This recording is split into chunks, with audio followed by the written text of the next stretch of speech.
Hi and welcome. Today I'm going to be talking about some products that I finished up over the course of the past couple months or so. I actually had most of these ready to go at the end of the year and I didn't have a chance to film this. So then all of these were counted in my new inventory, which is kind of frustrating, but we're just going to think of it as like a head start into the new year. So I like that reframing. And let's get into it.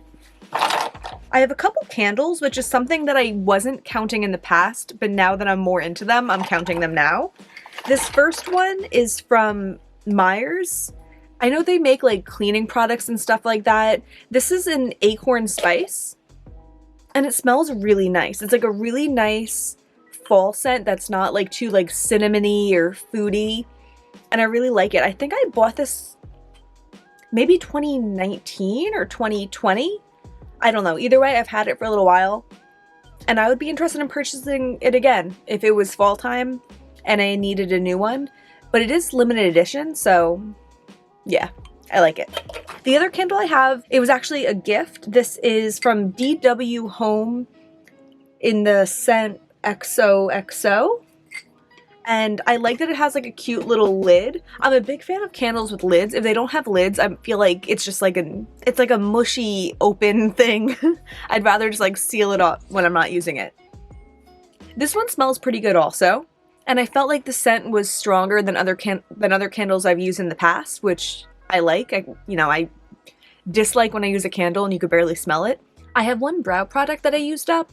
This is the Anastasia Brow Powder Duo in the shade Medium Brown. It looks like that. How satisfying is that? This is something that I've finished up and come back to numerous times over my makeup using career, and I like it, but right now I've been using the e.l.f. Bite Size Brow Quad thing, and it's $3 as opposed to this one that's like $24 or something, and I really like it. Works just the same for me. I like the color, so I'm not going to be repurchasing this unless something catastrophic happens with my relationship with the e.l.f. one. I have two face powders. One of them is the Charlotte Tilbury Airbrush Flawless Finish. I had the shade 1 Fair, and this is what it looks like now. I bought this in 2020 when I was feeling a little spendy, and I thought it would just give me like a really nice airbrushed under the eyes look. I kind of feel now like I should have maybe gone with Hourglass if I was looking for that, because I think they do powders really well. I just never felt like this one was special at all. It got the job done. You know, I use it for setting my under eye concealer. Got the job done, but nothing exciting, nothing that made it worth, I think, $45 to me. The other powder that I finished up, I'm actually pretty pleased about because I've had this in my collection for a while. This is a single magnetic pan of the Kat Von D or KVD. It was definitely Kat Von D when I bought this. That's how long ago it was. It's a Shade and Light contour palette refill, the shade Lucid, which I believe is the lightest powder they have in that. And I use that bad boy up. And there it is. I have this Soap and Glory hand food in Sugar Crush. I think this is kind of like a limey scent. Yeah, I'd say it smells kind of lime. I like it. I think it was kind of thick for my hands. I recently bought a Sol de Janeiro hand lotion, so we'll see how that goes. Maybe it's just all hand creams and I just don't know that much, but I just felt like this is the kind of thing that like maybe I'd use before bed. Maybe I'd use it just as a regular lotion, but it's too moisturizing to just put on my hands and like live my life like that. I have this primer sample of the Too Faced Hangover RX Replenishing Face Primer. I'm not a big face primer person because I just don't feel like it makes that much of a difference. And this one especially, it's just very like thin going on. You know, it's pleasant. It's kind of like a light coconut scent. It's kind of soft feeling, but I don't think it does anything to change my makeup look. I have two foundations. This one's the CoverGirl Clean Fresh Skin Milk in the shade Light. I think this might have been the second one that I went through, and I have since replaced it. I'm actually using a different shade now. Yeah, I think this one I had bought at CVS and they you know, with the options there was, the best one for me was the light one. This one I bought on Amazon and I got Fairlight, which I feel like, you know, just language-wise describes my skin tone better than light. Lights can be a little deep on me at times.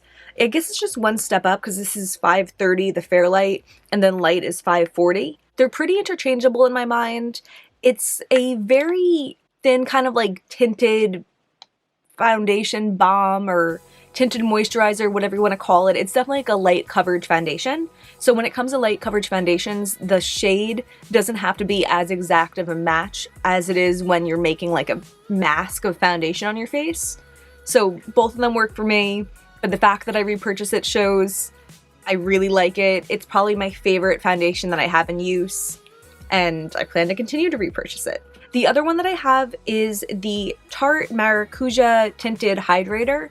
For a lot of last year, I was kind of just buying like a sample size of whatever Tarte foundation they came out with because they have a really good shade match for me. This is in the shade 13N4 Light Neutral. This tinted moisturizer, it was fine. I didn't like it more than my CoverGirl one. I didn't find it as long lasting, and that's a big deal for me. I have no interest in foundations that break up on my face after a couple hours. I want it to like stay looking pretty good for 10, 12 hours. It's kind of a non-negotiable when it comes to foundation for me. So this one I didn't like as much as the CoverGirl one, but because it's light coverage, you don't notice it breaking up as much as you would with a heavier coverage, but no reason to buy a more expensive version of something that I really like. A couple more Tarte face things. I have these two concealer samples. It's the Shape Tape and the Ultra Creamy Shape Tape. They're both in the shade 16N Fair Light Neutral. I bought both of these because it was when the creamy one came out and I was thinking I might do like kind of like a comparison video. I never ended up doing that, but I like them both. I set my concealer, so in my eyes these are pretty interchangeable. There was at least one creator that I watched that wasn't crazy about the creamy one. I'm not sure if she sets it, but I just felt like they were similar. So since I've finished these, I've just been sticking with the original, but I got nothing against the creamy. I finished up this Milk Makeup Green Dragon chapstick. You could still see like the little green tip, but it doesn't scroll up anymore, so I can't use it anymore. This is fine. I think I have another one of these, or at least just like the colorful ones. It's fine. Not my favorite, but it is kind of like a cool product, and I like that it's green. I have a couple skin products that I'll just go through really quickly because I don't have much to say about them. The first one is this Sunday Riley CEO Glow.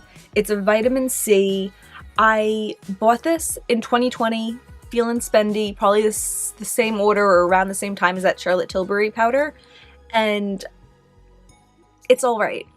I know that vitamin C you're supposed to put on your skin in the morning, I think, but there's very few times that I want to wake up and put an oil on my face. It's just not like conducive to life in my mind. Like if I'm gonna use an oil, I'd rather use it before I go to bed. I think I did end up using this at night just to finish it off because I didn't want it to go bad, and it's fine, but I don't want to put oil on my face in the morning. This is the Herbivore Pink Cloud Soft Moisture Cream.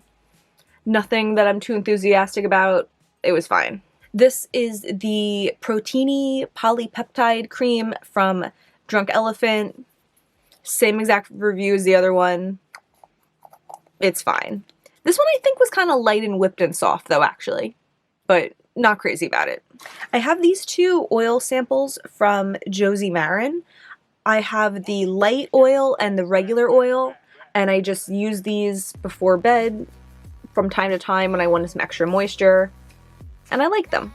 This ColourPop Cream Gel Liner is in the shade Get Paid, and I really like it. This was like my everyday eyeliner for a really long time, but there's like absolutely nothing in there anymore. I think it just crumbled and fell out towards the end. I'm not sure if they still have this, but I have been using the Urban Decay, I think it's called Wild Side. It's kind of like a rose gold pinky shimmery liner, and I've been using that instead. But yeah, this was nice. I used it a lot. I think this was my second one of it. I really liked it for a long time. I have a hand sanitizer in here, Unicorn Edition from Mercy Handy.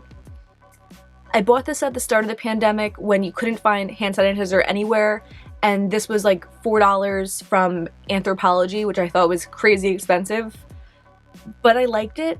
I like that it smells good. I'm into things that smell good, and I recently bought 5 more from this brand. Was it 5? I think it was 5. Because they had a promotion on Ulta that was buy 2 get 3 free. So I got 5 of these for $8. I recommend them. Okay, and finally I have a bunch of fragrance samples that I don't know if I can tell you exactly my experience with them, so I mean I'll try, but we're gonna go through these pretty quickly, okay? This first one is the Sugar Rush Sugar Spritz. This is like the sister brand from Tarte, and this was just really kind of light and fresh and young. I liked it. It wasn't too floral, but wasn't anything exciting. The next one is Penrose Secret Genius, and I don't remember. There's also Elizabeth and James Nirvana Bourbon. I actually don't know how I use this up. I don't remember using that much of it. It smells like alcohol, and bourbon's not part of my like desired scent profile. Yeah, really surprised I used it up. I think it was like a warm alcohol-y scent. This doesn't have a label on it. I think this might have been like a hair oil. I have 2 from Taka. I remember liking this one, this Florence. Yeah, no idea how to describe that, and not cruelty-free, so I won't be purchasing it, but it smells pleasant in the shade, in the fragrance Florence. The other one I have is Stella, and then I have this Atelier cologne in Orange Sanguine. Compared to all the other citrus smells that I've smelled in fragrances, I like this one the best. It kind of just smells like a little bit more mature and like a little bit less like punchy, if that makes any sense. Who knows? And the last one I have is this Juliet Has a Gun, Not a Perfume. I know from watching Lauren May Beauty's Amateur Scent Sunday, she calls it, even though I don't think she's an amateur. I think this this thing over here is. It's like the isotrope something that makes this up, and I think I like that. It's like a kind of like a subtle scent. Yeah, nothing there. Subtle scent, and I think it's nice. And there we have it. The first 25 products to leave my collection in the year of 2022. Kind of. I did do like an eyeliner declutter, but whatever, in Empties form. Technically this was 27 products, but I don't have a spot for hand sanitizer or hand lotion on my inventory, so 25 things that will make a difference when I count this up next year. Either way, I don't think that matters to anyone other than me. But regardless, thank you so much for being here. I really appreciate it. If you enjoyed this, please give me a like, subscribe, stick around, and that's everything for today. Bye.